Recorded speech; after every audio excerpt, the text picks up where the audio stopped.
This is section 3, number 8. You're going to write the slope-intercept form of a equation of a line that passes through this given point and is parallel to the graph of each equation. So here we have, this is our original equation right here. All right, original equation. So we have our original slope here as this value in front of the x, which is a 1. So your original slope is m equals to 1.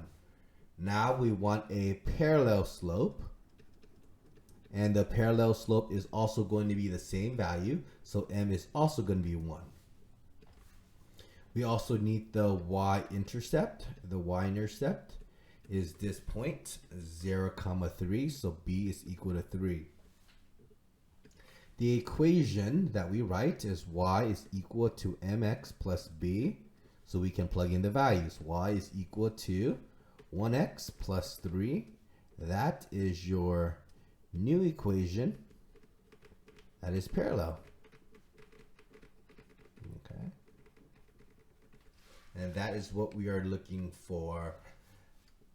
A new equation that is parallel to this original one that passes through that point of 0, 3.